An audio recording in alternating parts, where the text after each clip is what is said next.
ಸಾಕ್ಷಾತ್ ಈಕೆ ಮಧ್ಯಮಧ್ಯದೊಳಗೆ ಬಿಸಿ ಬಂದಿರುವಂಥ ಅಮೃತಮಯ ಕಲಶ ಕಾವ್ಯಗಳಿಗೆ ರಾಜಮಲ್ಲಿ ಬಂಡೆಯೊಳ ಬರೆದಿರುವ ಬಾಲಬೋಧಿನಿ ಟೀಕೆ ಸ್ವಾಧ್ಯಾಯ ನಡೆದದ್ದರಿಂದ ಮೋಕ್ಷ ಅಧಿಕಾರದ ತೃತೀಯ ಮಂಗಲ ಕಲಶಿದೆ.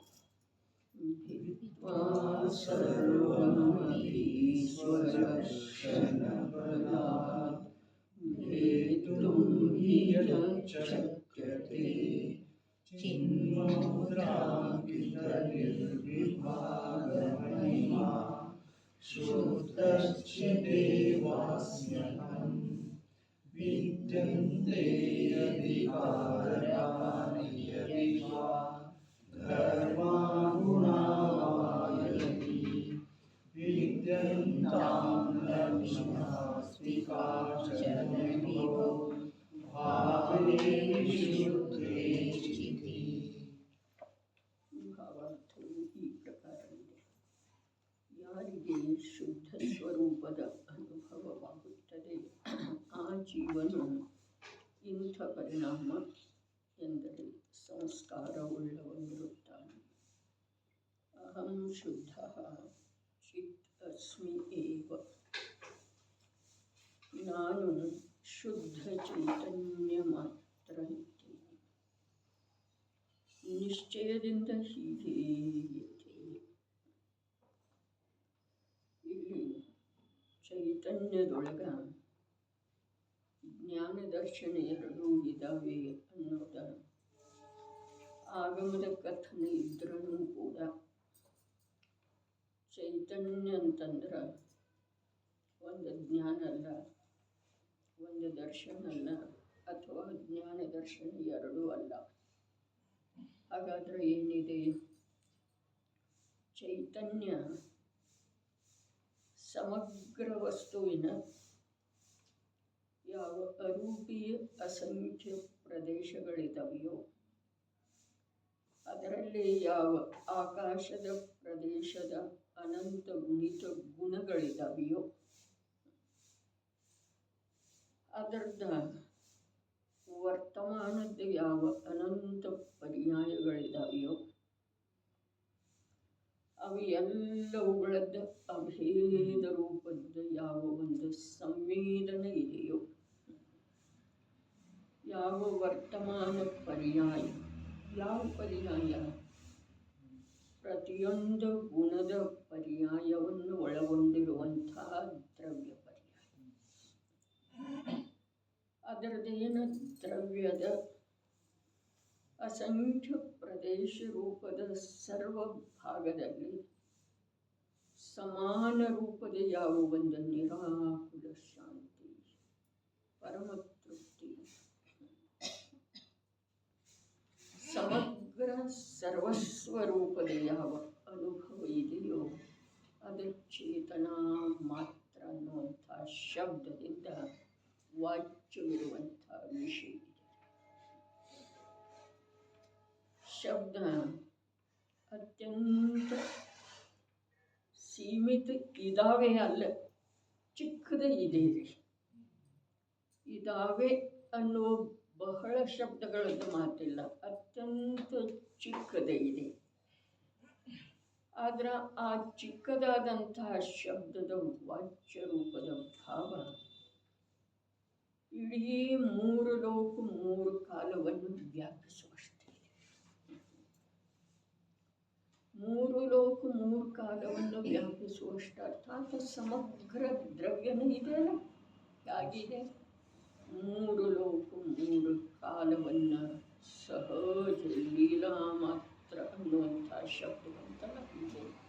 ಇದರೊಳಗೆ ಲೀಲಾ ಮಾತ್ರ ಇದರಲ್ಲಿ ಬರಲಿಲ್ಲ, ಸಂಪದದಲ್ಲಿ ಬಂತು ಅನ್ನಿಸ್ತಿದೆ. ಲೀಲಾ ಮಾತ್ರ ಸಹಜ, ಯಾವ ಒತ್ತಡ ಇಲ್ಲ, ಭಾರ ಇಲ್ಲ, ಏನು ಲೀಲಾ ಮಾತ್ರದೊಳಗ ವಿಕಾರದಿಂದ ರಹಿತ ಆಗ್ತಿದೆ ಅಂತ ಹೇಳಿ ಅಲ್ಲಿ ಬಂತು. ಇಲ್ಲಿ ಲೀಲಾ ಮಾತ್ರದಿಂದನ ಮೂರು ಲೋಕ ಮೂರು ಕಾಲವನ್ನು ವ್ಯಾಪಿಸುವಂಥ ಸಾಮರ್ಥ್ಯ ದ್ರವ್ಯದೊಳಗನ ಸ್ವಭಾವ ರೂಪದಿಂದ ಇರುವುದರಿಂದ ಆ ದ್ರವ್ಯದ ಅನುಭವ ಏನಿದೆಯಲ್ಲ ಅದು ಆ ಮೂರು ಲೋಕ ಮೂರು ಕಾಲದ ವ್ಯಾಪ್ತಿಯಷ್ಟೇ ಇದೆ ರೀ. ಅದ್ಭುತ ಮಾತಿದೆ ಅಂಥೇಳಿ ಅದಕ್ಕೆ ಚೈತನ್ಯ ಚಮತ್ಕಾರ ಅಂತಾರೆ. ಚಿನ್ಮಾತ್ರ ವಸ್ತು, ಚೈತನ್ಯ ಮಾತ್ರ ವಸ್ತು. ಅಹಂ ಶುದ್ಧ ಚೇತ್ ಚಿತ್ ಅಸ್ಮಿ ಏವ. ಏನು ಆಚಾರ್ಯ ಭಗವಂತರ ಆ ಪದಪುಂಜ ಇದೆ, ಅಹಂ ಶುದ್ಧ. ಅಹಂ ಅನ್ನುವುದರೊಳಗೇನಿದೆ? ಅಭಿಮಾನ ಇದೆ. ಅಹಂ ಅನ್ನುವುದರೊಳಗೇನಿದೆ? ಗರ್ವ ಇದೆ. ಅಹಂ ಅನ್ನುವುದರೊಳಗೆ ಪರಮ ತೃಪ್ತಿ ಇದೆ. ಇನ್ಯಾವುದರ ಕಡೆನೂ ನೋಡಬೇಕಾದಂಥ, ಯಾವುದನ್ನು ಮಾಡಬೇಕಾದಂಥ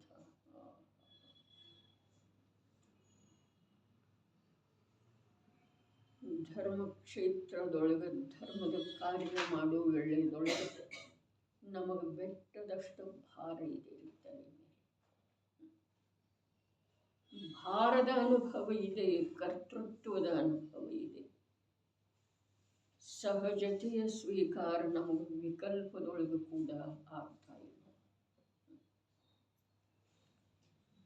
ಹಾಗಂದ್ರೆ ಹಾಗ ಮಾಡಲಿಕ್ಕೆ ಬೇಕಲ್ಲ, ಮಾಡಲಿಕ್ಕೆ ಬೇಕೇನ ಆಗೋದಿದೆ. ಒಂದು ಸಲ ಪ್ರಾಮಾಣಿಕ ನೋಟವನ್ನು ಆಗಮದ ವಿಷಯದ ಕಡೆಗೆ ಹರಿಸೋದ ಅವಶ್ಯಕ ಇದೆ. ನೋಟವನ್ನು, ದೃಷ್ಟಿಯನ್ನು. ಜೀವ ವಿಕಲ್ಪ ಮಾಡ್ತಾನೆ ಎಲ್ಲ ಅಂತಂದ್ರೆ ಸ್ವಭಾವ ರೂಪ ಜ್ಞಾನದಿಂದ ಪರಿಣಮಿಸ್ತಾನೆ.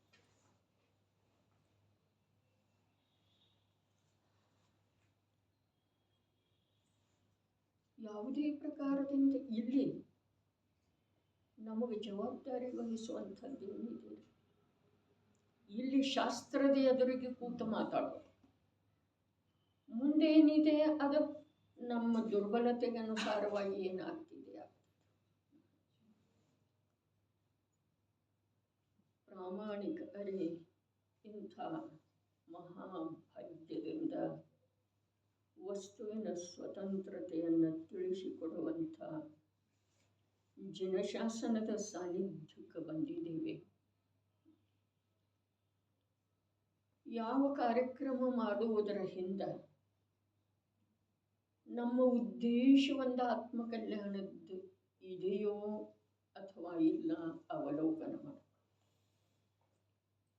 ಇಲ್ಲ ಅನ್ನುವ ಸ್ಫುಟವಾದ ಉತ್ತರ ಬಂತು ಅಂತಂದ್ರೆ ಈ ಜೀವನಿಗೆ ಕರ್ತೃತ್ವದ, ಸ್ವಾಮಿತ್ವದ ಅನೇಕ ಪ್ರಕಾರದ ವಿಕಲ್ಪದ ಜಾತಿ ಅದರೊಳಗೆ ಸಮಾವೇಶ ಆಗಿ ನಮ್ಮನ್ನೆಲ್ಲ ವ್ಯಾಕುಲ ಮಾಡಿಬಿಡ್ತಿದೆ. ವಾಸ್ತವದಲ್ಲೇನ ಯಾವ ಕಾರ್ಯ ಆಗುವುದಿದೆ ಅದು ಸ್ವಯಮೇವನ ಆಗ್ತಿದೆ. ನಮ್ಮ ಸಂಸಾರದ್ದು, ನಮ್ಮ ಮನೆಯ ಸ್ವಂತ ನಮ್ಮ ವೈಯಕ್ತಿಕ ಕಾರ್ಯಗಳು ಕೂಡ ನಾವು ಮಾಡುವುದರಿಂದ ಅಥವಾ ನಮ್ಮ ವಿಕಲ್ಪದಿಂದ ಆಗುವುದಿಲ್ಲ. ಪಂಚಾಸ್ತಿಕಾಯದ ವಿಷಯವನ್ನು ನಾವು ಅರಗಿಸಿಕೊಳ್ಳುವುದರಲ್ಲಿ ಒಂದು ಅಂಶದ ಪಾತ್ರತಾ ಇಟ್ಕೊಂಡಿದ್ದೆವು ಅಂತಂದ್ರೆ ಅರೆ ಮಾಡುವುದರೊಳಗ ಎಂಥ ವಿಕೃತಿ ಇದೆ ಆಗ್ತಿದೆ ಅನ್ನುವುದರೊಳಗ ಸಹಜ ಅಲ್ಲಿ ದೋಷದ ಅವಲೋಕನೆ ಮಾಡುವಂಥ ಪ್ರವೃತ್ತಿ ಕೂಡ ಸಮಾವಿಷ್ಟ ಜೀವರುಗಳಿಗೆ ಇರುವುದಿಲ್ಲ ಅನ್ನೋದು ನನ್ನ ಅನಿಸಿಕೆ ಇದೆ. ಅದು ತಪ್ಪನೂ ಇರಬಹುದು ತಮ್ಮಗಳ ದೃಷ್ಟಿಯಿಂದ. ಅರೆ ಮಾಡದ ವಿನಃ ಗಜವೆಣ್ಣಿನ ಮಾತು ಇದುವೇ ಇತ್ತು. ಕೇಳ್ಯಾಶಿವಾಯಿ ಕಸವನ್ನು ಮಾಡದು ವಿನಃ ಹೇಗಾಗೋದ? ಮಾಡದು ವಿನಃ ಆಗೋದಿಲ್ಲ. ಒಂದೇ ಏನ? ಆತ್ಮನ ಉದ್ಧಾರ. ಪರದೊಳಗ ಪುರುಷಾರ್ಥ ನಡೆಯುವುದಿಲ್ಲ, ತನ್ನ ಕಾರ್ಯ ಪುರುಷಾರ್ಥ ಇಲ್ಲದ ಆಗುವುದು. ಪರದೊಳಗ ಪುರುಷಾರ್ಥ ಯಾವ ಜೀವದಲ್ಲಿ ಯಾವ ಕಾಲದಲ್ಲಿ ಪ್ರಗಟ ರೂಪದಿಂದ ಇದೆಯೋ ಅಲ್ಲಿ ಆ ಜೀವನಿಗೆ ನಿಯಮದಿಂದ ಅನಂತ ಸಂಸಾರ ಇದೆ. ಅನಂತ ಸಂಸಾರ ಇದ್ದಕ್ಕಿದ್ದ ಹಾಗೆ ಬಂದು ಬಿಡ್ಬೋದು. ಯಾರಾದರೂ ಕಾರ್ಯಕ್ರಮಕ್ಕೆ ವಿಶಿಷ್ಟ ವ್ಯಕ್ತಿಗಳು ಆಗ್ತಿದೇನಿಲ್ರಿ, ಅವ್ರದ್ದು ಯಾವ ಪ್ರಕಾರ ಆಗಬೇಕು ಆ ಪ್ರಕಾರ ಆಗ್ತಿದೆಯೋ, ಅಥವಾ ಇದು ಕೇವಲಿ ಪ್ರಭು ಯಾವ ಪ್ರಕಾರ ನೋಡಿದ್ದಾರೆ ಆ ಪ್ರಕಾರ ಆಗ್ತಿದೆಯೋ ಅಥವಾ ಇಲ್ಲ. ಹಾಗಾದ್ರೆ ಕೇವಲಿ ಪ್ರಭು ಯಾವ ಪ್ರಕಾರ ನೋಡಿದ್ದಾರೆ ಅದೇ ಪ್ರಕಾರ ಆಗುವುದಿದೆಯೋ ಅಥವಾ ನಾನು ಮಾಡುವುದಿದೆಯೋ?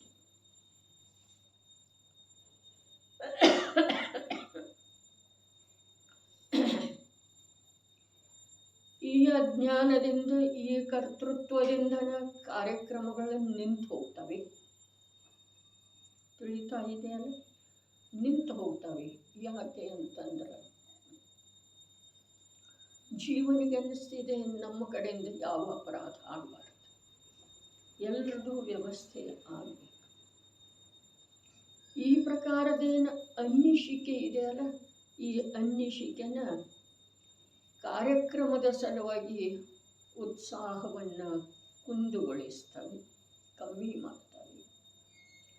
ದಿನದ ಹಾಗೆ ಇರೋಣಲ್ಲ, ಬರ್ತಿದ್ದೇನಿಲ್ಲ. ಈಗೆಷ್ಟು ನಿರ್ಭಾರ ಇದ್ದೇವೆ, ಮನೆಯಲ್ಲಿಯ ಕಾರ್ಯಗಳಂತೂ ಬಿಟ್ಟು ಬಂದಿದ್ದೇವಲ್ಲ. ಹಾಗಾದರೆ ಈಗೆಲ್ಲಿ ನಿರ್ಭಾರ ಈ ಸಮಯದಲ್ಲಿ ಇದ್ದೇವೆಯೋ ಅಥವಾ ಇಲ್ಲ? ಜೀವನಿಗೆ ಎಲ್ಲಿಯವರೆಗೆ ಸ್ವಾಭಾವಿಕತೆ ಹಿಡಿಸುವುದಿಲ್ಲ, ಸ್ವಾಭಾವಿಕತೆಯ ವಿಶ್ವಾಸ ಆಗುವುದಿಲ್ಲ, ಸರ್ವಜ್ಞ ಪ್ರಭು ನೋಡಿರುವುದರ್ಧ ಜೋ ಜೋ ದೇಖಿ ವೀತರಾಗನೆ ಸೋ ಸೋ ಹೋಸಿ ತೇರಾರ. ಯಾವಾಗ ತಿಳಿಯೋದು ಬ್ರಹ್ಮಾನಂದನ? ಇವಂತೂ ಹೀಗೆ ಇರೋವನ್ನಲ್ಲ. ಕಾರ್ಯಕ್ರಮಗಳಿರೋ, ದೇಹದ ಏರುಪೇರುಗಳದಾವು, ಇರೋ ಪರಿವಾರದ ಏರುಪೇರುಗಳದಾವು. ಒಂದು ಮುಖ್ಯ ಅಂತಂದ್ರೆ ಕರ್ಮದ ನಿರಂತರ ಬದಲಾವಣೆ ಇದೆಯಲ್ಲ. ಹಾಗಾದ್ರೆ ನಾವು ಸಹಜತೆಯ ಸ್ವೀಕಾರ ಯಾವಾಗ ಮಾಡೋದು? ಸಂಯೋಗ ಬಿಟ್ಟು ಹೋದ್ಮೇಲೆ ಸಾಧ್ಯ ಇದೆ ಏನ್ರಿ? ವೀತರಾಗವಾಣಿಯ ಸಂಯೋಗ ಬಿಟ್ಟು ಹೋದ ನಂತರ ಬಿಟ್ಟು ಹೋಗೋದು ಅಥವಾ ಇಲ್ಲ, ಇದು ಒಂದು ಮಾತು. ಬಿಟ್ಟು ಹೋಗೋದು ಅಥವಾ ಇಲ್ಲ.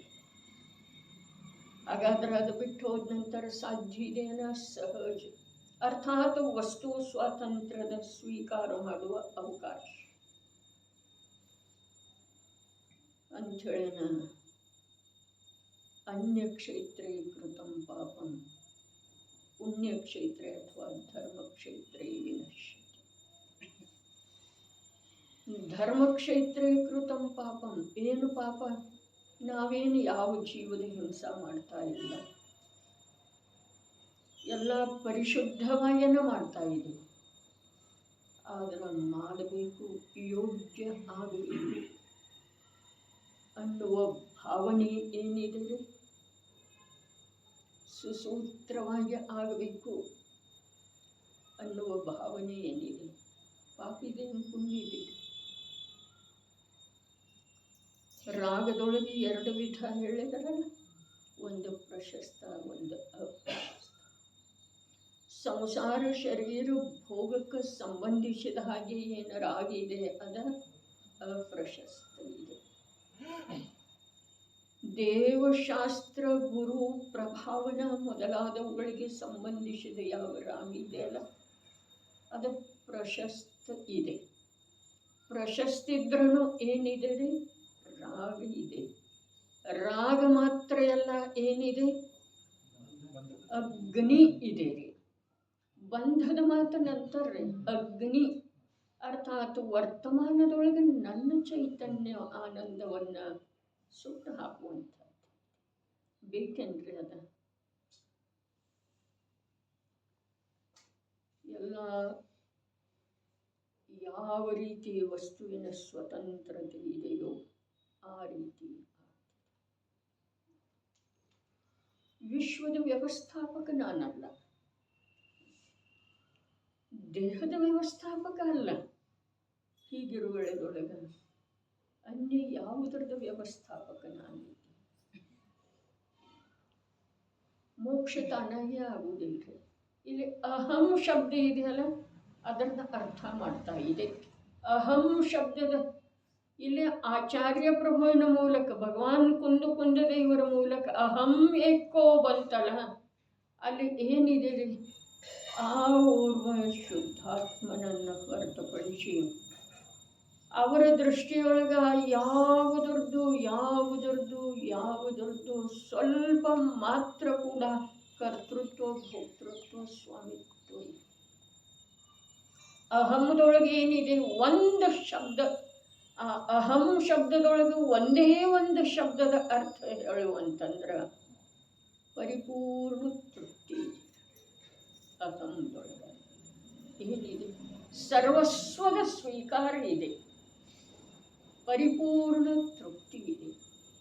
ಅಹಂ ಅನ್ನುವಂಥ ಶಬ್ದ ಯಾವ ಆಚಾರ್ಯ ಸಾಧು ಆತ್ಮ ಸಾಧಕ ಜೀವರುಗಳಿಂದ ಬಂತೋ ಅಥವಾ ಧ್ವನಿ ಒಳಗಿಂದ ಬಂತೋ, ಅಲ್ಲಿ ಇಡೀ ವಿಶ್ವದ ಸಂಬಂಧ ತುಂಡರಿಸಿ ಹೋಯಿತು.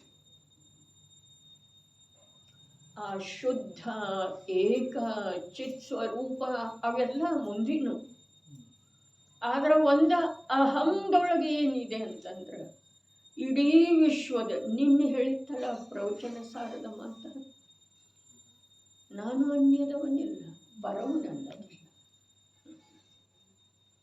ಯಾರ ಸಲುವಾಗಿ ನಾನಿದ್ದೇನೆ, ಯಾರ ಸಲುವಾಗಿ ಗ್ರಂಥ ಬರ್ತಾ ಇದೆ, ಯಾರ ಸಲುವಾಗಿ ಅವರನ್ನು ಓದುವವರ ಸಲುವಾಗಿ ಸ್ವಯಮೇವ ಅದರ ಯೋಗ್ಯತೆಯಿಂದ ಅದು ಬರ್ತಾ ಇದೆ. ಯಾರ ಅದನ್ನ ಆಧರಿಸಿ ಅಥವಾ ಪಡೆದುಕೊಂಡ ಅದರ ವಿಷಯವನ್ನ ಗ್ರಹಣ ಮಾಡಿ ಲಾಭಾನ್ವಿತ ಆಗ್ತಾರೋ ಅವರ ಸಲುವಾಗಿ ಅಂಥೇಳಿ ವ್ಯವಹಾರದಿಂದ ಹೇಳೋದು. ಆದ್ರೆ ಅದರಿಂದ ಅವರ ಲಾಭಾನ್ವಿತ ಆಗಿಲ್ಲ, ತಮ್ಮ ಪುರುಷಾರ್ಥದಿಂದ ಆಗಿದ್ದಾರೆ. ಅದಕ್ಕೆ ಹೇಳಿತು, ತನ್ನ ಕಲ್ಯಾಣ, ತನ್ನ ಜೀವನದ ಸಾರ್ಥಕತೆ ಪುರುಷಾರ್ಥದಿಂದನ ಆಗ್ತಿದೆ, ಪುಣ್ಯದಿಂದ ಆಗುವುದಿಲ್ಲ. ಪರದೊಳಗೆ ನಮಗ ಅಭೀಷ್ಟ ಕಾರ್ಯ ನಮ್ಮದ ಆ ಜಾತಿಯ ಪುಣ್ಯ ಇದ್ರ ಆಗ್ತಿದೆ, ನಮ್ಮ ಪುರುಷಾರ್ಥದಿಂದ ಆಗುತ್ತದೆ. ಯಾವಾಗ ವಿಕಲ್ಪ ಇದೆ ಆವಾಗನ ಆ ವಿಕಲ್ಪಕ್ಕೆ ಪರಿಹಾರ ಹೇಳೋದಿರ್ತಿದೆ. ರಾಗಭಾವ ಅಂದರೆ ಏನೋ ಒಂದು ಸಂಯೋಗದ ದೃಷ್ಟಿ. ಅಂದರೆ ಯಾವಾಗ ಇಲ್ಲ ಆವಾಗ ಹೇಳಿದ್ರೆ ಅದು ಸರಿ ಅನ್ನಿಸ್ತಿದೆ, ಹೌದಿಲ್ಲ? ಈಗ ಹೇಳಿದ್ರೆ ಅದು ಸ್ವಲ್ಪ ನಮಗೆ ಬೇಸರ ತರಬಹುದು. ಆದ್ರೆ ಅದರ ಒಂದು ಸ್ವಲ್ಪ ಮರ್ಮದ ಹತ್ರ ಹೋಗಿ ನೋಡಿದ್ರೆ ನನಗೆ ಈ ಸಮಯದಿಂದ ನಿರ್ಭಾರ ಆಗುವ ಸಲುವಾಗಿ ಅದು ಅನುಕೂಲ ಇದೆ, ಜನಮಾನಿ ಇದೆ, ವಸ್ತು ವ್ಯವಸ್ಥೆ ಇದೆ. ನಿನ್ನೆ ಒಂದು ವಿಕಲ್ಪ ಬಂತು, ಸುಧಾತ ಈಗ ನಾಳೆ ಬರ್ತಾರೇನಿಲ್ಲ, ಹೋಗುವ ಕೇಳಿ ಅದೆಲ್ಲ ಮುಂದೆ ನನ್ನ ವಿಚಾರ. ಅರೆ ಅವರು ಬರುವುದರಿಂದ ಅಥವಾ ಬರದೇ ಇರುವುದರಿಂದ ನಿನಗಥವಾ ಗ್ರಂಥಕ್ಕೆ ಅಥವಾ ಕಾರ್ಯಕ್ರಮಕ್ಕೆ ಅಥವಾ ಆ ಪಂಚಮಿ ತಿಥಿಗೆ ಶ್ರುತ ಪಂಚಮಿ ಅಂಥೇಳಿ ಬರ್ತಾ ಇದೆಯಲ್ಲ, ಅರೆ ಎಷ್ಟು ಪ್ರಮೋದವನ್ನು ಉಂಟು ಮಾಡಬೇಕು ಒಳಗವು. ಶ್ರುತ ಪಂಚಮಿ, ದಶ ಲಕ್ಷಣ, ಅಷ್ಟಮಿ ತಿಥಿ, ಅಷ್ಟಾಂಧಿಕ ಪರ್ವ, ಎಂಥ ಬರೀ ಆ ಶಬ್ದನ ಇಷ್ಟ ಆನಂದ ಪ್ರಮೋದವನ್ನು ಉತ್ಪನ್ನ ಮಾಡಬೇಕ್ರಿ. ಧರ್ಮ ಹೊರಗಿಲ್ಲ, ಆಚರಣೆಯೊಳಗಿಲ್ಲ, ಒಳಗೆ ಭಾವದೊಳಗಿದೆ, ಪ್ರಮೋದದೊಳಗಿದೆ.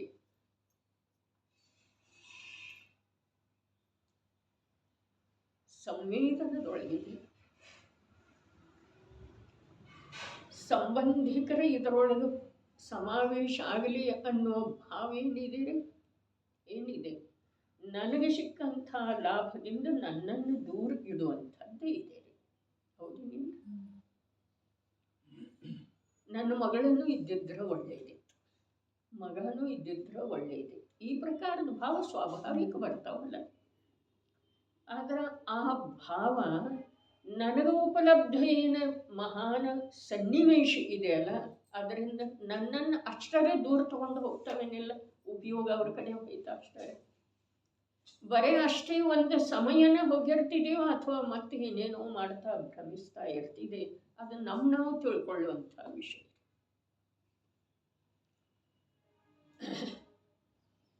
ವಿಕಲ್ಪಗಳನ್ನು ಬಿಡುವ ಸಲುವಾಗಿ ಮಾಡೋದಿದೆ, ಇನ್ನೊಬ್ಬರನ್ನ ಸಂತುಷ್ಟಪಡಿಸುವ ಸಲುವಾಗಿ ಮಾಡೋದಿಲ್ಲ. ಆಗಲೆಲ್ಲ ನಮ್ಮದು ವ್ಯವಸ್ಥೆ ಅಂದ್ಕೊಳ್ತಾರ್ರಿ. ಅಂದರ ಅನ್ನೋ ಮಾತಿಲ್ಲ, ಅಂದರು ನನಗೆ ಊಟದ ವ್ಯವಸ್ಥೆ ಸರಿ ಆಗಲಿಲ್ಲ ಅಂಥೇಳಿ ಅತ್ಯಂತ ರುಚಿ ಅಂಥೇಳಿ ತೋರಿಸಿಕೊಳ್ಳೋರು ಅಥವಾ ನಾವು ಕಂಡಿರುವಂಥವ್ರು ಅಂದರೆ ಆರದ ಘಟನೆ ಇದೆ. ಅದನ್ನು ಹೆಸರ ಮೊದಲಾದವುಗಳನ್ನು ಹೇಳಿ ಯಾರನ್ನ ಕೀಳು ಮೇಲೆ ಮಾಡುವ ಇಚ್ಛೆ ಈ ಸ್ಥಾನದೊಳಗೆ ಇಲ್ಲ ಅಂದರು. ಆದರೆ ನೀವು ಊಟದ ವ್ಯವಸ್ಥೆಯ ಸಲುವಾಗಿ ಬಂದಿದ್ರಿ, ಮನೆಯಲ್ಲಿ ನಿಮಗೆ ಊಟ ಇತ್ತೇನಿಲ್ಲ, ವ್ಯವಸ್ಥೆ ಇತ್ತೇನಿಲ್ಲ, ಸರಿ ವಿಚಾರ ಮಾಡೋದ್ರೆ ಅಂದ್ರನ ಈ ಕಾಲದ ಜೀವರುಗಳ ಅಪಾತ್ರ ಇದ್ದಾರೆ ಅನ್ನೋದು 400 ವರ್ಷದ ಪೂರ್ವದೊಳಗೆ ಸದಾ ಸುಖದಾಸ್ಜಿ ಹೇಳಿ ಹೋಗಿದ್ದಾರೆ. ಮತ್ತು ದಿನದಿಂದ ದಿನಕ್ಕೆ ಅಪಾತ್ರತೆ ಬೆಳೆಯೋದೇನು ಪಾತ್ರತೆ ಬೆಳೆಯೋದ್ರಿ ಏನಾಗುತ್ತೆ? ಅದಕ್ಕೆ ಅಪ್ಪಾಜಿ ಮೊದಲೇ ಅಂಥ ನಿರ್ಣಯ ಮಾಡಿದ್ರು. ನಾವೆಲ್ಲ ಅಜ್ಞಾನ್ರಿ, ಹುಡುಗ ಬುದ್ಧಿ. ಏನಾರೇ ಕಾರ್ಯಕ್ರಮ ಮಾಡೋಣ, ಅನ್ನದಾನ ಆಗ್ತೈತಿ ಅವ್ವ, ಯಾರಿಗೆ ಅನ್ನದಾನ? ನಿಂದೇನೈತಿ ಅನ್ನದಾನ ಮಾಡಲಿಕ್ಕೆ? ನಿನ್ನ ಹತ್ರ ಐತಿ. ಅಪಾತ್ರ ಜೀವರುಗಳಿಗೆ ಏನು ಮಾಡ್ರೆ ಏನ? ಸ್ಪಷ್ಟ ವಕ್ತವ್ಯರೇ, ಅಂಥದ್ದು ಯಾವುದು ಒಡವೆಗೆ ಹೋಗಲಿಲ್ಲ. ಶಾಸ್ತ್ರ ಬರ್ಬೇಕಾಗ್ತಂದ್ರೆ ಯಾರು ದುಡ್ಡದ ಜೀವನೆ ಅಷ್ಟು ಅವ್ರ ಭಾಷೆದಾಗ ಹೇಳಂಗಿಲ್ಲ, ಅವ್ರ ಭಾಷೆ ಬೇರೆ ಇರುತ್ತೆ.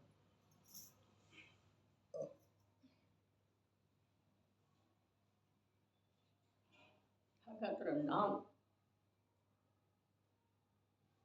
ಅವ್ರ ಮಾರ್ಗದ ವಿರೋಧ ಮಾಡ್ತಾ ಇದ್ದೇವೆ, ಅನುಸರಣೆ ಮಾಡ್ತಾ ಇದ್ದೇವೆ.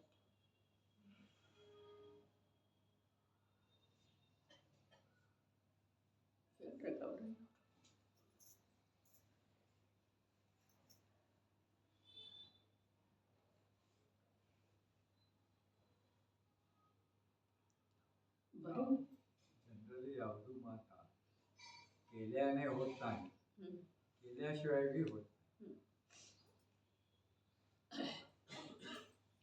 ಅದು ಆಗೋದಿತ್ತು ಅಂತಂದ್ರೆ ನಾನು ಉಪಸ್ಥಿತಿಯಲ್ಲಿ ಇರ್ತಿದ್ದೆ. ನಾನು ಮಾಡುವುದರಿಂದ ಆಗುವುದಿಲ್ಲ. ಪ್ರತಿಯೊಂದು ಕಾರ್ಯದೊಳಗ 5 ಸಮವಾಯಗಳದವ. ಕೇಳ ಶಿವಾಯಿ ಬಿ ಹೋಗ್ನಿ ಅನ್ನೋದು ಅದಕ್ಕೆ ಕೊನೆಯ ಸಮವಾಯ ನಿಮಿತ್ತ ಇದೆ. ಹೌದು ಅಥವಾ ಇಲ್ಲ? ನಿಮಿತ್ತ ನಿಜವಾಗಿ ನಿಮಿತ್ತ ಇರ್ತಿದೆ. ಈ ಮಾತು 100ಕ್ಕೆ 100 ಸತ್ಯ ಇದ್ರೂ ನಿಮಿತ್ತದಿಂದ ಕಾರ್ಯ ಆಗುತ್ತಿದೆ. ಅದರ ನಿಮಿತ್ತ ಇಲ್ಲದ ಆಗುವುದೇ ಇಲ್ಲ. ಈ ರಹಸ್ಯ ನಮಗೆ ತಮಗೆ ತಿಳಿದು ಬರೋದನ್ನು ಸ್ವಲ್ಪ ಕಠಿಣನೇ ಇದೆ, ಆದರೆ ತಿಳ್ಕೊಳ್ಳೋದ ಅನಿವಾರ್ಯ ಇದೆ. ಅಹಂ ಶಬ್ದದೊಳಗೆ ಏನಿದೆ? ಇಲ್ಲಿ ಅಹಂ ಶಬ್ದದೊಳಗೆ ಏನಿದೆ? ಪರಿಪೂರ್ಣ ತೃಪ್ತಿ, ಇಡೀ ವಿಶ್ವದಿಂದ ಸಂಪರ್ಕ, ಸಮಗ್ರ ರೂಪದಿಂದ ತುಂಡರಿ ಶಕ್ತಿ ಇದೆ. ಅಹಂ, ಈ ಅಹಂದ ಅರ್ಥ ಕುಂದರ ತರುವಾಯ ಎಷ್ಟು ಜೀವನಗಳಿಗೆ ಆಯಿತು, ಅವರೆಲ್ಲ ತಮ್ಮದೇ ಆದಂಥ ಮಾರ್ಗವನ್ನು ಕಂಡುಕೊಂಡು ಹೊರಟು ಹೋದರು. ಯಾರಿಗೆ ಆಗಲಿಲ್ಲವೋ ಅವರು ನಾವು ತಾವು ಚರ್ಚೆ ಮಾಡ್ತಾ ಇದ್ದೀವಿ.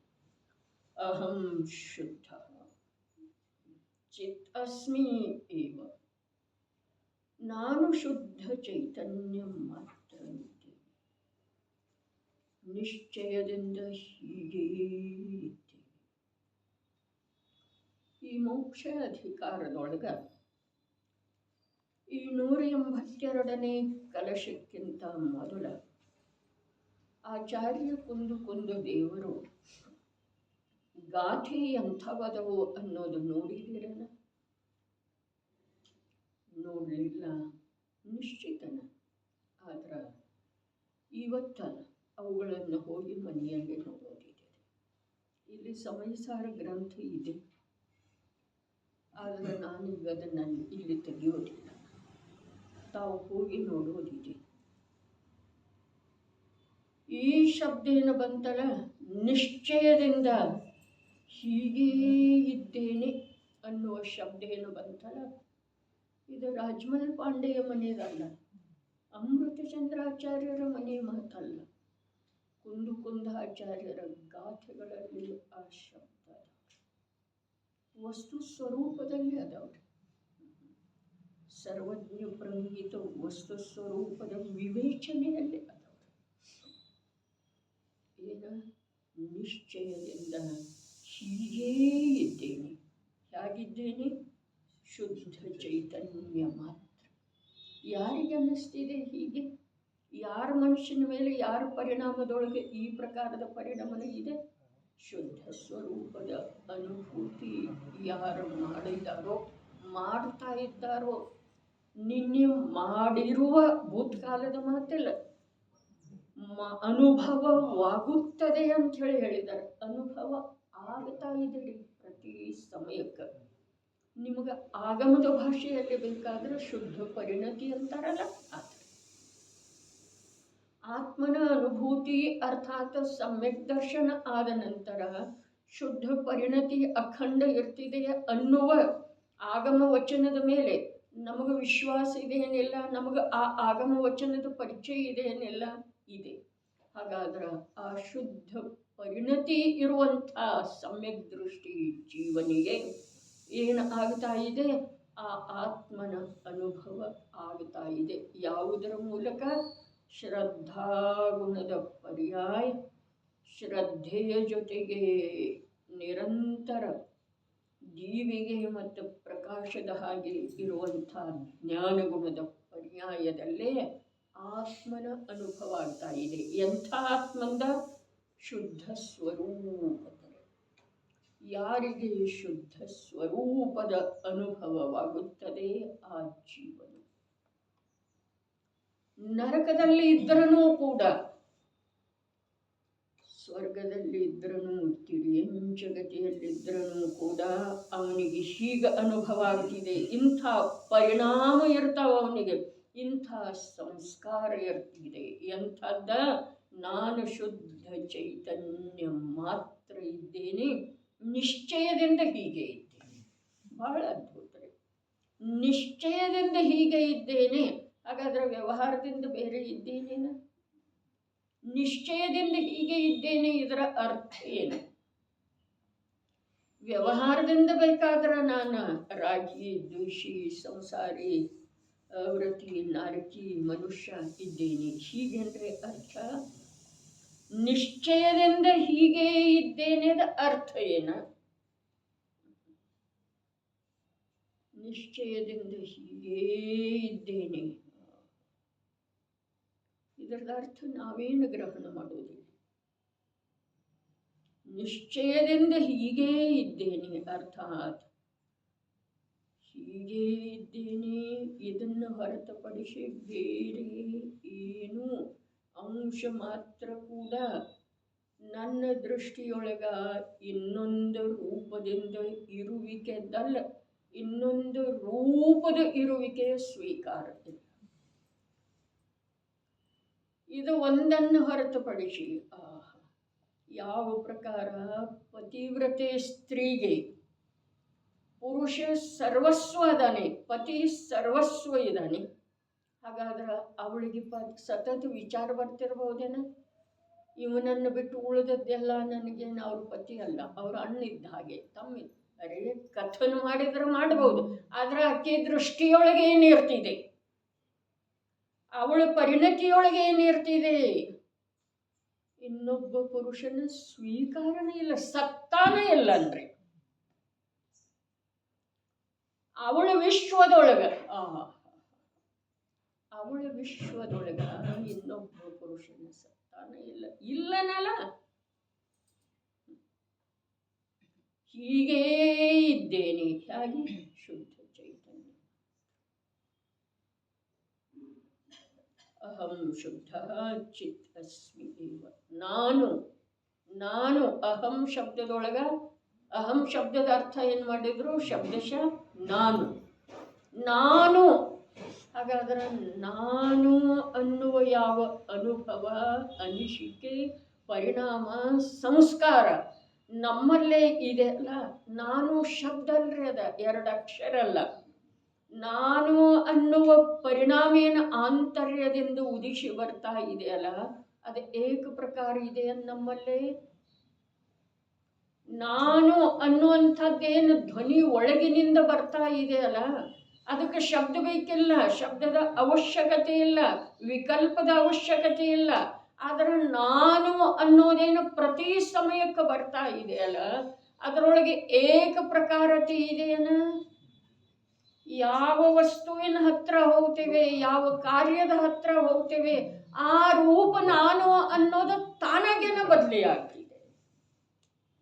ಇನ್ನು ಸ್ಥೂಲ ರೂಪದಿಂದ ಹೇಳಿದ್ರೆ ಗತಿ ಪರಿವರ್ತನೆ ಆದ ನಂತರ ನಾನು ಅನ್ನೋದು ಪರಿವರ್ತನೆ ಆಯ್ತೇನಿಲ್ರಿ. ಅಕಸ್ಮಾತ್ ನಾವು ಇಲ್ಲಿಂದ ಸ್ವರ್ಗಕ್ಕೆ ಹೋದಿವಿ ಅಂತ ಹೇಳಿ ಇಟ್ಕೊಳ್ಳೋನು, ಅಲ್ಲಿ ನಾನು ಮನುಷ್ಯ ಇದ್ದೇನೆ ಅನ್ನೋದು ಒಳಗಿನಿಂದ ಬರ್ತಿದ್ದೇನೆ, ದೇವರೂಪದ ಅನುಭವ ಬರ್ತಿದೆ, ಸ್ವರ್ಗದ ಭವರೂಪದ ಅನುಭವ ಬರ್ತಿದೆಯಲ್ಲ. ಹಾಗಾದ್ರೆ ಇಲ್ಲೇನಿದೆಯಲ್ಲ, ಆತ್ಮನ ಅನುಭವ, ಶುದ್ಧ ಸ್ವರೂಪದ ಅನುಭವ ಯಾವ ಮಾಡಿದನೋ, ಅರ್ಥಾತ್ ಆಗಮದ ಭಾಷೆಯೊಳಗೆ ಯಾವ ಜೀವ ಸಮ್ಯಕ್ ದೃಷ್ಟಿ ಇದ್ದಾನೋ ಅವನಿಗೆ ಸತತ ಪರಿಣಾಮದ ಮೇಲೆ ಸಂಸ್ಕಾರ. ನಾನು ಅನ್ನೋದು ಯಾವುದರೊಳಗಿದೆ, ಚೇತನ ಮಾತ್ರ ಇದ್ದೇನೆ, ನಿಶ್ಚಯದಿಂದ ಹೀಗೆ ಇದ್ದೇನೆ. ಅಂದ್ರೆ ಏನು, ಅದನ್ನು ಬಿಟ್ಟು ಬೇರೆ ರೂಪ ಯಾವಾಗೂ ಭವ ಬದಲಿ ಆದ್ರೂ ಇಲ್ಲ, ಭವದಲ್ಲಿ ಎಂಥದೇ ಬದಲಾವಣೆ ಆದ್ರೂ ಇಲ್ಲ. ಸಾಮಾನ್ಯ ಇರ್ತಿದೆ ಸಮ್ಯಕ್ ದರ್ಶನ. ಶಾಸ್ತ್ರದ ವಚನದಷ್ಟು ಹಗುರ ಇದೆ ಏನದ, ಅರೆ ಅನಂತ ಸಂಸಾರಕ್ಕೆ ಒಂದು ಪರಿಸೀಮೆಯನ್ನುಂಟು ಮಾಡುವಂಥ ಆ ಸಮ್ಯಕ್ ದರ್ಶನ ಎಂಥದ್ದು ಇರಬಹುದು, ಆ ಸಮ್ಯಕ್ ದರ್ಶನದ ಸ್ವರೂಪ ಎಂಥದ್ದಿರಬಹುದು, ಆ ಸಮ್ಯಕ್ ದೃಷ್ಟಿ ಜೀವದ ಅಂತರಂಗದ ಪರಿಣತಿ ಎಂಥದ್ದಿರಬಹುದು, ಆ ಸಮ್ಯಕ್ ದೃಷ್ಟಿ ಜೀವದ ಆ ಅಂತಃ ಪರಿಣತಿ ಇರುವೆಳದೊಳಗೆ ಬಾಹ್ಯ ಪ್ರವೃತ್ತಿಯಲ್ಲಿ ಯಾವ ಪ್ರಕಾರದ ಬದಲಾವಣೆಯ ಭಾವ ಇರಬಹುದು. ಅರೆ ಇದಕ್ಕೆ ಸಹಜತೆ ಅಂದರೆ, ಇದಕ್ಕೆ ವಸ್ತು ಸ್ವಾತಂತ್ರ್ಯದ ಸ್ವೀಕಾರ ಅಂದ್ರೆ, ಇದಕ್ಕೆ ಜೀವ ತನ್ನ ಕಲ್ಯಾಣದ ಕಾರ್ಯದಲ್ಲಿ ತೊಡಗಿದಾನೆ ಅಂದ್ರೆ, ಅರೆ ಇದು ಲೋಕದ ಅಥವಾ ನಮ್ಮ ಜೀವನದ ಯಾವೊಂದು ಘಟನೆಯನ್ನ ಇದರ ಜೊತೆಗೆ ಹೋಲಿಸಿ ತಿಳಿಸಿಕೊಡುವ ಸಾಧ್ಯತೆ ಇಲ್ಲ. ಅರ್ಥಾತ್ ಯಾವೊಂದು ಘಟನೆಯನ್ನ ಇದಕ್ಕೆ ದೃಷ್ಟಾಂತ ರೂಪದಿಂದ, ನಮ್ಮ ಜೀವನದ ಯಾವೊಂದು ಘಟನೆಯನ್ನ ಇದಕ್ಕೆ ದೃಷ್ಟಾಂತ ರೂಪದಿಂದ ಹೋಲಿಸಿ ತಿಳಿಸಿಕೊಡೋ ಸಾಧ್ಯ ಇಲ್ಲ. ಹೀಗೆ ನಿಶ್ಚಯದಿಂದ ಹೀಗೆ ಇದ್ದೇನೆ, ನಿಶ್ಚಯದಿಂದ ಹೀಗೆ ಅಂದರೆ ಹೇಗ, ಹೀಗೆ ಅಂದರೆ ಹೇಗ, ಮೊದಲು ಹೇಳಿದ್ರು ಶುದ್ಧ ಚೈತನ್ಯ ಮಾತ್ರ ಅಂತ ಹೇಳಿ. ಹಾಗಾದ್ರೆ ಹೀಗೆ ಅಂದರೆ ಹೇಗ, ಆ ಶುದ್ಧ ಚೈತನ್ಯ ಮಾತ್ರದ ಯಾವ ಸಂವೇದನೆ ಆಗ್ತಾ ಇದೆಯಲ್ಲ, ಆ ಶುದ್ಧ ಚೈತನ್ಯ ಮಾತ್ರದ ಯಾವ ಶ್ರದ್ಧಾ ಜ್ಞಾನದೊಳಗೆ ಪರಿಣಮನ ಆಗ್ತಾ ಇದೆಯಲ್ಲ ಅದರ ಸ್ವೀಕೃತಿಯಿಂದ ಹೀಗೇ ಇದ್ದೇನೆ ಅಂಥೇಳಿ ಅವನು ಯಾವಾಗ್ರಿ ವಿಕಲ್ಪ ಮಾಡುವುದಿಲ್ಲ. ಹೀಗೇ ಇದ್ದೇನೆ ಅನ್ನೋದು ಸತತ ಅವನಿಗೆ ಸ್ವೀಕಾರ, ಸತತ ಸ್ವೀಕಾರ. ಅದನ್ನು ಹಾಗೆಯೇ ನಾವು ತಿಳ್ಕೊಳ್ಬೇಕಾಗುತ್ತೆ. ಅದಕ್ಕೆ ಯಾವ ರೀತಿಯ ದೃಷ್ಟಾಂತ ಹೊಂದಿಕೆ ಆಗುವುದಿಲ್ಲ. ನಿಶ್ಚಯದಿಂದ ಹೀಗೇ ಇದ್ದೇನೆ. ನಿಶ್ಚಯದಿಂದ ಶಬ್ದದ ಅರ್ಥೇನ, ಅದನ್ನು ಬಿಟ್ಟು ಬೇರೆ ರೂಪದ ಕಲ್ಪನೆ ಕೂಡ ಅವನಲ್ಲೇ ಬರೋ ಸಾಧ್ಯ. ಅನಾದಿ ಸಂಸ್ಕಾರ ಇದೆಯಲ್ಲ, ಹಾಗಾದ್ರೆ ಅದು ಎಲ್ಲಿ ಹೋಯ್ತು? ಅನಾದಿ ಸಂಸ್ಕಾರ ಕೂಡ ಸ್ವಲ್ಪ ಜೀವಂತ ಉಳಿತಿತ್ತು ಅಂತಂದ್ರೆ ಅದಕ್ಕೆ ಸಮ್ಯಕ್ ದರ್ಶನ ಯಾಗನ್ನೋದ್ರೆ, ಅನಾದಿ ಸಂಸ್ಕಾರ ಸಂಸಾರದ್ದೇ ಇದೆ, ಮತ್ತು ಈ ಸಮ್ಯಕ್ ದರ್ಶನ ಮೋಕ್ಷ ಮಾರ್ಗ ಇದೆ ರೀ. ಹಾಗಾದ್ರೆ ಅದರದ್ದು ಇದರೊಳಗ ಏನಾದರೂ ಬರೋ ಸಾಧ್ಯ ಇದೆಯೇನ? ಆಗಮದಲ್ಲಿ ವ್ಯವಹಾರದಿಂದ ಹೇಳಿದರೆ ಅನಾದಿ ಸಂಸ್ಕಾರದಿಂದ ಹಾಗೆ ಮಾಡಿ ಬಾಹ್ಯ ಪ್ರವೃತ್ತಿಯನ್ನು ಇನ್ನು ಬಹಿರ್ಮುಖ ದೃಷ್ಟಿಯ ಜೀವರುಗಳಿಗೆ ತಿಳಿಸಿ ಹಾಕ್ಕೊಡೋದ್ರೆ ಅವರು ಹೇಳಿದರು, ಅನಾದಿ ಸಂಸ್ಕಾರದಿಂದ ಅವನದಿನ್ನೂ ಭೋಗದ ರುಚಿ ಬಿಟ್ಟಿಲ್ಲ. ಚಾರಿತ್ರ ಮೋಹ, ಚಾರಿತ್ರದ ದುರ್ಬಲತೆ ಏನಿದೆ ಅದನ್ನು ಅಜ್ಞಾನಿ ಜೀವಕ್ಕೆ ಹೇಗೆ ತಿಳಿಸ್ಕೊಡೋದ? ಅನಾದಿ ಸಂಸ್ಕಾರ ಶಬ್ದದಿಂದ ತಿಳಿಸಿಕೊಟ್ರು.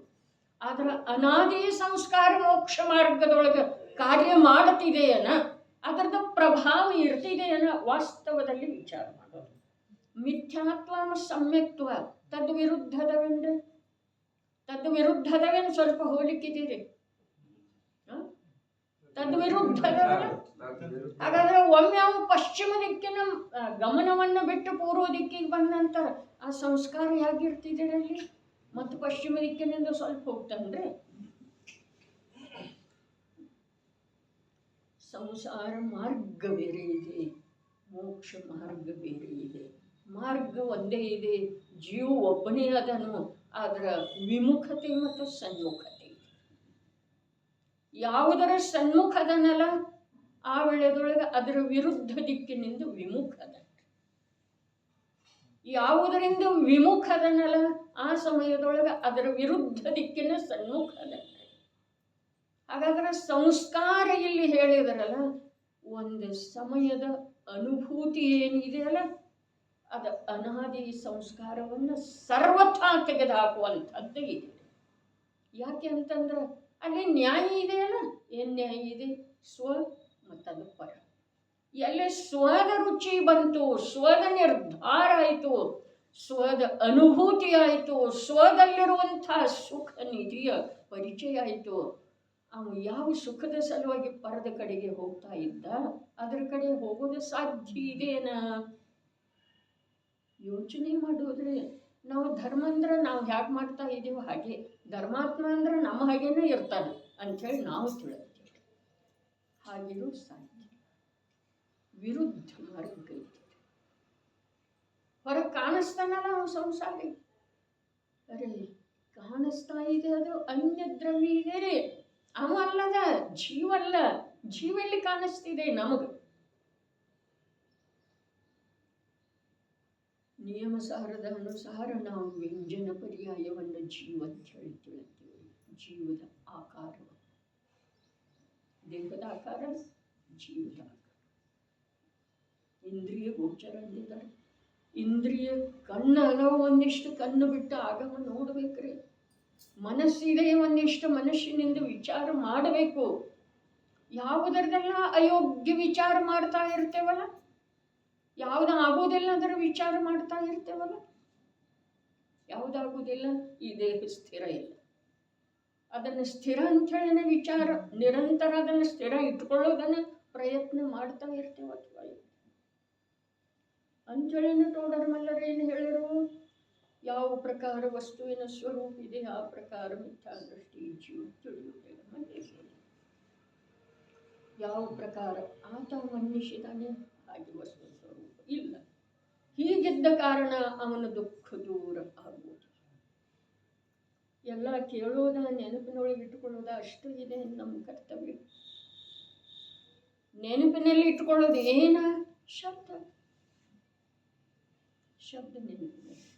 ಭಾವದ ಕಡೆಗೆ ಹೋಗೋದನಿಲ್ಲ. ಭಾವದಿಂದ ಲಾಭಾನ್ವಿತ ಆಗುವಂಥ ಪುರುಷಾರ್ಥನೇ ಇಲ್ಲ. ಏನು ಮಾಡುವುದಿದೆ ಹೇಳ್ರಿ. ಅಹಂ ಶುದ್ಧ ಚಿತ್ ಅಸ್ಮಿ ಏವ. ನಾನು ಶುದ್ಧ ಚೈತನ್ಯ ಮಾತ್ರ. ರಾಗದ ಜ್ಞಾನ ಇದೆ ಅಂತ ಹೇಳಿ ಹೇಳ್ತಾರೆ. ಸಮ್ಯಕ್ ದೃಷ್ಟಿಗೆ ತನ್ನಲ್ಲೇ ಇರುವಂಥ ವಿಕಾರ ರಾಗ ಜ್ಞಾನದ ಜ್ಞಿ ಇದೆ ಅಂತ ಹೇಳಿ ಹೇಳ್ತಾರೆ. ಅದು ವ್ಯವಹಾರ ನಿಶ್ಚಯ ರೀ. ವ್ಯವಹಾರ ಅಲ್ಲ, ನಿಶ್ಚಯ ಅಲ್ಲ, ಕಡೆ ನೋಡ್ರಿ, ಅವನಿಗೆ ಅದರೊಳಗೆ ಏಕತ್ವ ಬುದ್ಧಿ ಇಲ್ಲ. ಹೋಗು ವೇಳೆಯದೊಳಗೆ, ದಾರಿಯಿಂದ ಹೋಗು ವೇಳೆಯದೊಳಗೆ ನಮಗೆ ರಸ್ತೆಯ ಪಕ್ಕಕ್ಕೆ ಏನೇನೋ ಕಾಣಿಸ್ತಾವೆ ನೋಡ್ರಿ. ನಾವು ನೋಡ್ಬೇಕಂತ ನೋಡೋದಿಲ್ಲ, ಕಾಣಿಸ್ತಾವೆ. ನೋಡ್ಬೇಕಂತ ನೋಡುವುದಿಲ್ಲ, ಅರ್ಥಾತ್ ನಮಗೆ ಅದರಲ್ಲಿ ರುಚಿ ಇಲ್ಲ. ಕಾಣಿಸ್ತಾವೆ ಅರ್ಥಾತ್ ಅದಕ್ಕೆ ಸಂಬಂಧಿಸಿದ ಹಾಗೆ ಯಾವುದೂ ವಿಕಾರ ನಮ್ಮಲ್ಲಿ ಉತ್ಪನ್ನ ಅದಕ್ಕೆ ಕಾಣಿಸ್ತವೆ. ಹಾಗೆ ಅವನಿಗೆ ರಾಗ, ಕರ್ಮ, ಸಂಯೋಗ, ವಿರೋಧ ಎಲ್ಲವೂ ಕಾಣಿಸ್ತಿದೆ. ಆಗ ಅವನು ವಿರೋಧಕ್ಕೂ ಯಾವ ರೀತಿಯಿಂದ ತನ್ನ ಪರಿಣಾಮವನ್ನು ಕೆಡಿಸಿಕೊಳ್ಳುವುದಿಲ್ಲ ಅನ್ನೋದರ ಜ್ವಲಂತ ಉದಾಹರಣೆ ಪ್ರವಚನ ಸಾಹಿತ್ಯದಿಂದ ನಮ್ಗೆ ಸಿಗ್ತಿದೆಯೋ ಅಥವಾ ಇಲ್ಲ. ಜೀವಂತ ಉದಾಹರಣೆ. ಹಾಗೆ ಯಾವಾಗ ನಾವಾಗೋದು, ನಾವಲ್ಲ ನಾವು ಅರ್ಥಾತ್ ಇಬ್ಬರು ಕೂಡಿ ಹಾಗೆ ಆಗ್ಲಿಕ್ಕೆ ಬರೋದು. 4 ಜನರು ಕೂಡಿ ಹಾಗೆ ಆಗ್ಲಿಕ್ಕೆ ಬರುತ್ತೆ. ನನ್ನ ಸಮಯ ಬಂದ ನಂತರ ನಾನು ಸಂಯೋಗವನ್ನು ಬಿಟ್ಟು ಹೋಗುವುದಿದೆಯೋ ಅಥವಾ ಇಲ್ಲ ಎನ್ನ 4 ಮಂದಿ ಕೂಡಿ ನಿರ್ಣಯ ಮಾಡೋದಿದೆ.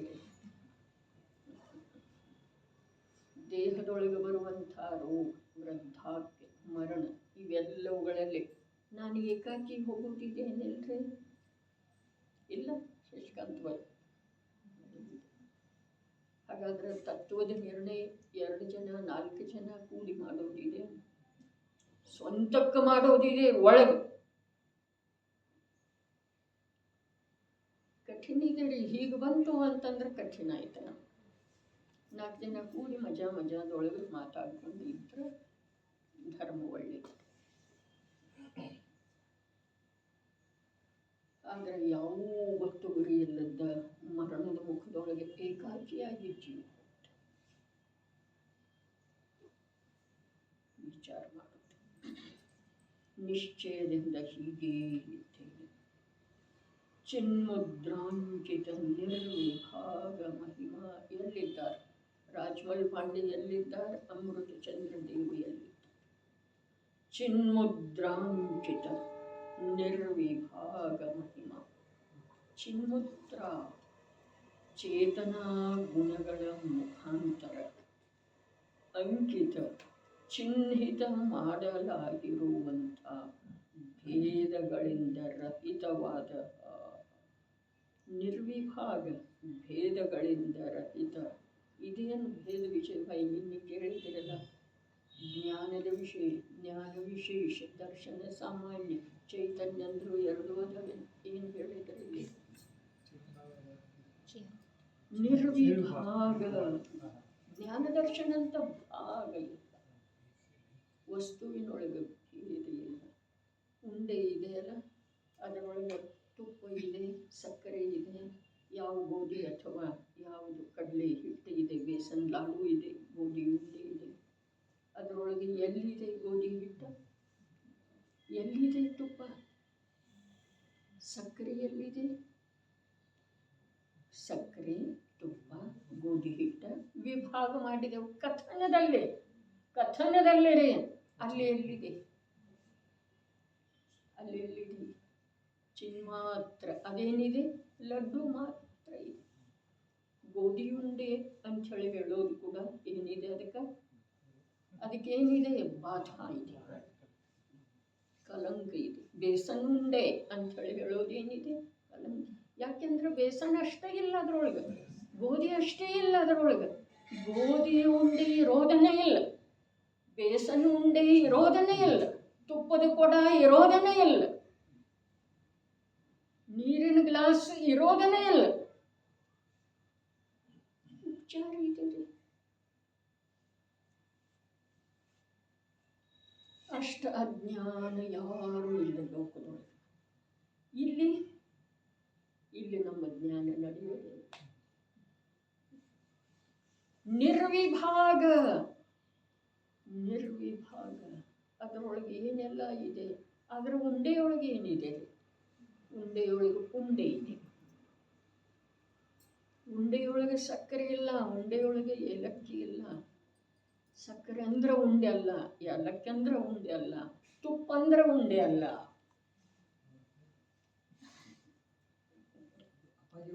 ಬಾಲಕ ದೇವರಿಗೆ ನಾವೆಲ್ಲೂ ಮನದಿಂದ ಗಡಿಗೆ ಆಗಲ್ಲ, ಗಡಿಗೆಯಿಂದ ಗಡಿಗೆ.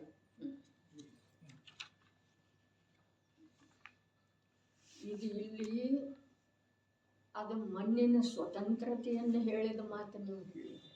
ಇಲ್ಲಿ ನಾನು ಅನಂತ ಗುಣಗಳ ನಿರ್ವಿಭಾಗ ವಸ್ತುವಿನ ಮಾತು ಭೇದ ಇರುವ ವೇಳೆದೊಳಗೆ ಅಭೇದ. ಭೇದ ನಿಜವಾಗಿಯೇ ಎಲ್ಲಿದೆ ಹೇಳಿ? ಜ್ಞಾನ, ದರ್ಶನ, ಸುಖ, ವೀರ್ಯ, ಪ್ರಭುತ್ವ ಏನೇನು ಇದಾವೆ ಅವು ಎಲ್ಲಿ ಅದಾವೆ? ಚಿನ್ಮಾತ್ರ ವಸ್ತುವಿನ ಗ್ರಹಣ ಆಗಲಿಲ್ಲ ಅಂತಂದ್ರೆ ಅವೆಲ್ಲ ಭೇದವನ್ನು ತಿಳ್ಕೊಂಡು ನಿರರ್ಥಕ ಇದೆ. ವಸ್ತುವಿನ ಪ್ರಾಪ್ತಿ, ವಸ್ತುವಿನ ಮಹಿಮೆ. ಇಲ್ಲಿ ಮಹಿಮಾ ಶಬ್ದ ಇದೆ. ಆಚಾರ್ಯ ಭಗವಂತರದ ಇದೆ ಶಬ್ದ ಮಹಿಮಾ.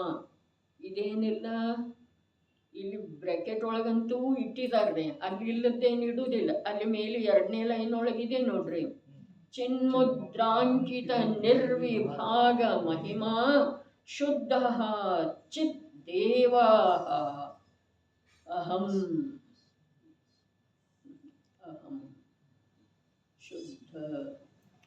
ಶುದ್ಧ ಚಿತ್ ದೇವ ಅಹಂ. ಬಹಳ ಅದ್ಭುತ. ಚಿನ್ಮುದ್ರಾ ಚೇತನ ಗುಣಗಳ ಮುಖಾಂತರ ಎಲ್ಲದವು ಚೇತನ ಗುಣಗಳ ಎಲ್ಲದವು ಆ ಅನುಭವದೊಳಗೆ ಚೇತನ ಗುಣಗಳ ಮುಖಾಂತರ ಚಿಹ್ನಿತ ಮಾಡಲಾಗಿರುವ ಮುದ್ರಾಂಕಿತ, ಚಿನ್ಮುದ್ರಾಂಕಿತ ಮುದ್ರೆ ಇದೆ ಅದರ ಮೇಲೆ. ಯಾವ ಪ್ರಕಾರ? ರಿಸರ್ವ್ ಬ್ಯಾಂಕಿನ ಮುದ್ರೆ ಇದೆ ನೋಟದ ಮೇಲೆ. ಆ ಪ್ರಕಾರ ಈ ನನ್ನ ಆತ್ಮನ ಅನಂತ ಗುಣಗಳ ಮೇಲೆ ಚೈತನ್ಯದ ಮುದ್ರೆ ಇದೆ. ಚಿನ್ಮುದ್ರಾಂಕಿತ, ಚಿಹ್ನಿತ ಮಾಡಲಾಗಿದೆ, ಅಂಕಿತಗೊಳಿಸಲಾಗಿದೆ. ಯಾರುಗೊಳಿಸಿದರು? ಸ್ವಭಾವದಿಂದಲೇ ಅಂಕಿತಗೊಳಿಸಿದ್ದು ಇದೆ.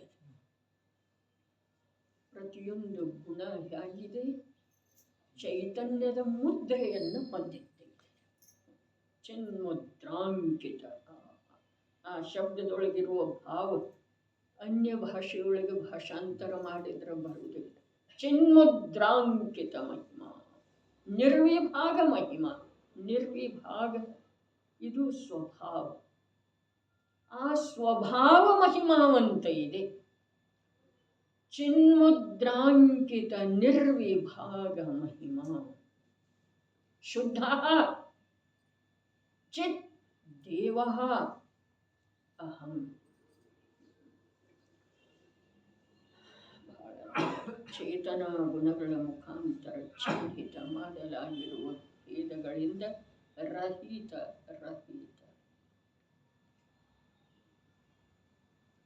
ಭೇದಗಳಿಂದ ರಹಿತ. 500 ನೋಟದ ಮೇಲೆ ಏನೇನು ನಂಬರ್ ಅದಾವಲ್ಲ, ನಂಬರ್ ಇರ್ತಾವಲ್ಲ, 101, 201 ಏನೇನು ಇರ್ತಾವಲ್ಲ, ಅವು ಕ್ರಮದಿಂದ ಇರ್ತಾವೆ. ಅದರಿಂದ ಆ ನೋಟಿನೊಳಗೆ ಏನಿದೆ? ಬೆಲೆ ಹೆಚ್ಚು ಕಡಿಮೆ. ಪ್ರತಿಯೊಂದು ನಂಬರದ ಮೇಲೆ ಏನಿದೆ? ಪ್ರತಿಯೊಂದು ನಂಬರದ ಮೇಲೆ ಇದು 500 ನೋಟ್ ಅನ್ನೋದು ಅಂಕಿತ ಇದೆ ರೀ. ಇದೇನಿಲ್ಲ, ಅಷ್ಟೇ ಬೆಲೆ ಇದೆ, ಅದೇ ಬೆಲೆ ಇದೆ. ಆ ನಂಬರ್ಗೆ ಏನು ಅರ್ಥ ಇದೆ ರೀ? ಉಪಭೋಕ್ತಾನಿಗೆ ಆ ನಂಬರದಿಂದ ಏನು ಲಾಭ ಹಾನಿ ಇದೆ? ನಂಬರ್ಗಳು ಅದರಿಂದ ಏನಿದೆ ಲಾಭ? 500 ಇಲ್ಲಿ ಚಿನ್ಮಾತ್ರ ಜ್ಞಾನ ಇದೆ, ದರ್ಶನ ಇದೆ, ಸುಖ ಇದೆ, ವೀರ್ಯ ಇದೆ. ಅದಕ್ಕೇನು ಬೆಲೆ ಇಲ್ರಿ. ಅದ ಚೈತನ್ಯ ಬೇಕು, ಅದ ಚಿನ್ಮಾತ್ರ. ಆಹಾ, ಅದರ ಅನುಭವ, ಅದರ ಮಹಿಮಾ ಬೇಕು. ಚೈತನ್ಯದೊಳಗೆ ಅದರ ಮಹಿಮೆ ಸಮಾವಿಷ್ಟ ಇದೆ. ಯಾವುದರದ? ಪ್ರಭುತ್ವದ, ವೀರ್ಯದ, ಸುಖದ, ಚಾರಿತ್ರದ, ಪ್ರತಿಯೊಂದರ ಮಹಿಮೆ ಎಲ್ಲಿ ಸಮಾವಿಷ್ಟ ಇದೆ? ಚೈತನ್ಯದೊಳಗೆ. ಮತ್ತು ನನಗೆ ಚೈತನ್ಯದ ಸ್ವೀಕಾರನೇ ಇಲ್ಲ. ಚಾರಿತ್ರದ ಮಹಿಮೆ ಬಹಳ ಕೇಳಿದ್ದೇನೆ, ಓದಿದ್ದೇನೆ, ಮಾಡಿದ್ದೇನೆ, ನೋಡಿದ್ದೇನೆ. ಏನಾಯಿತು ಲಾಭ ಇದುವರೆಗೆ? ಜ್ಞಾನದ್ದು, ಶಾಸ್ತ್ರಜ್ಞಾನದ್ದು, ಲೌಕಿಕ ಜ್ಞಾನದ್ದು ಬೇಕಾದಷ್ಟು ಮಹಿಮೆ ನೋಡಿದ್ದೇನೆ, ಕೇಳಿದ್ದೇನೆ. ಆದರೆ ಅದರೊಳಗೆ ಚೈತನ್ಯ ಇಲ್ಲ. ವಿಷಯ ತಿಳಿಯೋದು ಕಠಿಣ ಇದ್ರೂ ಕೂಡ ತಿಳ್ಕೊಳ್ಳೋ ಸಲುವಾಗಿ ಸಮಯ ತೆಗೆದಿದೆ. ಒಂದ ಮೇಲೆ ತಿಳ್ಕೊಳ್ಳೋದ್ರಿ, ಪ್ರಯತ್ನ ಮಾಡೋದು. ಅದೇ ಪ್ರಯತ್ನದೊಳಗ ನಿರಂತರ ಏಕಾಗ್ರತೆ ತರೋದು. ಅಂದರೆ ವಿಷಯ ತಿಳಿದಿದೆ. ಯಾಕೆ? ನನ್ನ ಮನೆ ಮಾತಿದೆ, ಇನ್ನೊಬ್ಬರ ಮನೆಯದಲ್ಲದ, ನಾನು ಸ್ವಯಂ ಚಿನ್ಮಾತ್ರ ವಸ್ತು ಇದ್ದೇನೆ. ಚಿನ್ಮುದ್ರಾಂಕಿತ ನಿರ್ವಿಭಾಗ ಮಹಿಮೆ ನನಗೆ ಬರಲಿದೆ. ಚೇತನ ಗುಣಗಳ ಮುಖಾಂತರ ಚಿಹ್ನಿತ ಮಾಡಲಾಗಿರುವ ಭೇದಗಳಿಂದ ರಹಿತವಾದ ಮಹಿಮೆಯು ಯಾರದಿದೆಯೋ ಅವನೇ ಇದ್ದೇನೆ. ನಿಶ್ಚಯದಿಂದ ಅಂದ್ರಲ್ಲ, ಅವನೇ ಇದ್ದೇನೆ.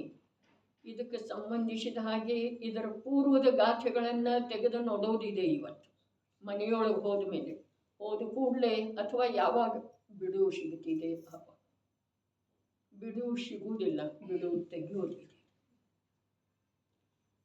ಎಷ್ಟು ಪ್ರತಿಯೊಂದು ಮಾತಿನ ಮೇಲೆ ಒತ್ತು ಕೊಟ್ಟಿದ್ದಾರೆ. ತಿಳಿಯುವಂಥವನೇ ಇದ್ದೀನಿ. ಒಂದ್ಸಲ ಅಪ್ಪಾಜಿ ಮೋಕ್ಷಶಾಸ್ತ್ರದ ಒಳ್ಳೆ ಕದರದಲ್ಲಿ ತಗೊಂಡಿದ್ದಾರೆ ಆಧಾರ ರೂಪದಿಂದ. 97-98 ಈಗ ಇದ್ದಾವೆ. ಭೇದಗಳಿಂದ ರಹಿತ. ಎಷ್ಟು ಬಾರಿ ಹೇಳಿದರು ನೋಡ್ರಿ, ಮತ್ತು ಪುನಃ ಮೇಲ್ನಡೆ. ನಾನು ಶುದ್ಧ ಚೈತನ್ಯ ಮಾತ್ರನಿದ್ದೇನೆ. ಇದರೊಳಗೂ ಒತ್ತು ಕೊಟ್ಟಿದ್ದಾರೋ ಅಥವಾ ಇಲ್ರಿ? ಮಾತ್ರನಿದ್ದೇನೆ, ಶೇರ್ಫ್, ಕೇವಲ ಇದನ್ನು ಬಿಟ್ಟು ಬೇರೆ ಇಲ್ಲ ಅನ್ನೋದರಲ್ಲೇ ಸಮಾವಿಷ್ಟ ಇದೇನಿಲ್ಲ ಇದೆ. ಮುಂದೆ ನಿಶ್ಚಯದಿಂದ ಹೀಗೇ ಇದ್ದೇನೆ. ಮತ್ತು ಅದರಲ್ಲಿ ಸಂಪೂರ್ಣ ರೂಪದಿಂದ ಒಳಗೆ ತಗೊಂಡು ಹೋಗಿದಾರೇನಿಲ್ರಿ? ಮುಂದೆ ಚೇತನಾ ಗುಣಗಳ ಮುಖಾಂತರ ಚಿಹ್ನಿತ ಮಾಡಲಾಗಿರುವಂಥ ಭೇದಗಳಿಂದ ರಹಿತವಾದ ಮಹಿಮೆಯು ಯಾರದಿದೆಯೋ ಅವನೇ ಇದ್ದೇನೆ. ಇನ್ನು ಮುಂದೆ ಈ ಅನುಭವ ಯಾವ ಪ್ರಕಾರ ಅಂತಿದೆ ಅನ್ನೋದು ಹೇಳ್ತಾರೆ.